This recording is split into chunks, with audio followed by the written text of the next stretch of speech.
Donald Trump must be prosecuted. Donald Trump may finally be indicted. Finally. The Manhattan District Attorney's Office has signaled that charges, related to Trump's reported hush money payments to the porn star Stormy Daniels, are likely.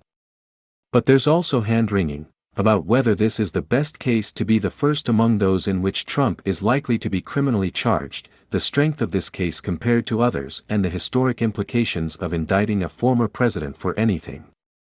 And with regard to those implications, the central considerations always seem to be the importance of any precedent set by prosecuting a former president and the broader political significance, what damage it might do to the country. Often left out of that calculus, it seems to me, is the damage Trump has already done and is poised to continue to do. Prosecution is not the problem, Trump himself is.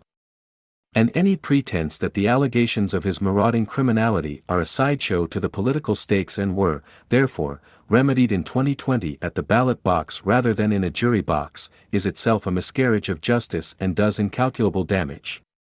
Last year, around the time the House January 6 committee was holding hearings, Elaine Kamarck, the founding director of the Center for Effective Public Management at the Brookings Institution, wrote, "Prosecuting Trump is not a simple matter of determining whether the evidence is there.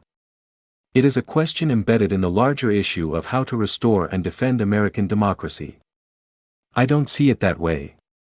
Any case against Trump must hang on the evidence and the principle that justice is blind.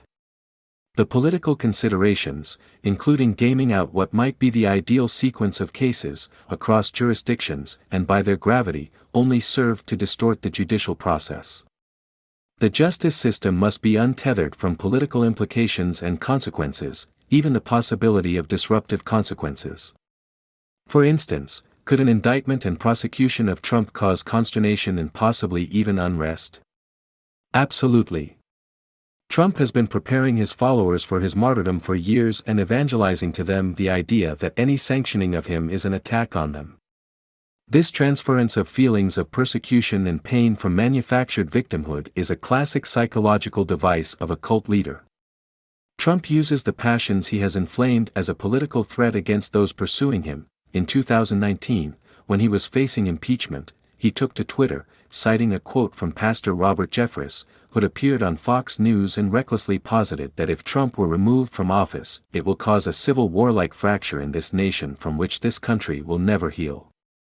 Last year, on a conservative talk radio show, Trump said that if he were indicted in connection with his alleged mishandling of classified documents, "I think you'd have problems in this country the likes of which perhaps we've never seen before. I don't think the people of the United States would stand for it."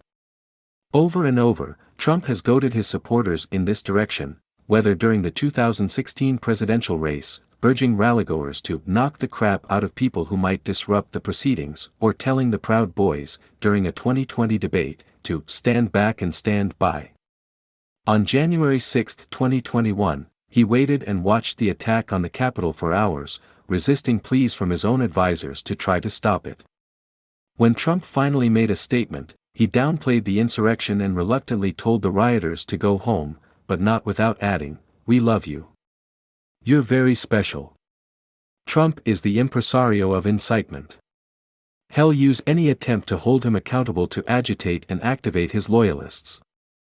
That's not a reason to avoid vigorously and swiftly pursuing him legally, but rather a reason to do it. If we establish a precedent that amassing a significant threat to society is a ward against enforcement of the law, it makes a mockery of the law. It would reinforce what was already a persistent problem in the criminal justice system: unequal treatment of the rich and powerful, compared to that of the poor and powerless. A series of studies from more than a decade ago in the Proceedings of the National Academy of Sciences found that upper-income people were more likely to lie, cheat, and literally take candy meant to be given to children. The researchers postulated that several factors could have contributed to this, including a lowered perception of risk, plenty of money to deal with the downstream costs of their behavior, feelings of entitlement, less concern about what other people think, and a general sense that greed is good. At the same time, as Jeffrey Ryman and Paul Layton write in their book, "The Rich Get Richer and the Poor Get Prison," the criminal justice system is biased from start to finish in a way that guarantees that, for the same crimes, members of the lower classes are much more likely than members of the middle and upper classes to be arrested, convicted, and imprisoned. The authors go further, theorizing that the goal of the criminal justice system isn't even to prevent crime or provide justice, but rather to project to the American public a credible image of the threat of crime as a threat from the poor. When you think of it that way, it's not hard to see how Trump and many of his admirers choose to see him as above the law.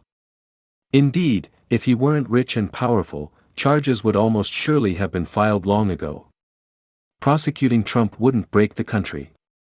On the contrary, it would be a step toward mending it, a step toward undergirding the flimsy promise of equal justice under law. The eyes of the country are on these cases, the eyes of all those who've been badgered for minor violations, who've had the book thrown at them for crimes that others either got away with or served no time for. Not only are they watching, but so are their loved ones and their communities. They, too, are America, and further damaging their faith in the country should matter as much as damaging the faith of any other part of our body politic. To rehabilitate American justice, Trump must be prosecuted.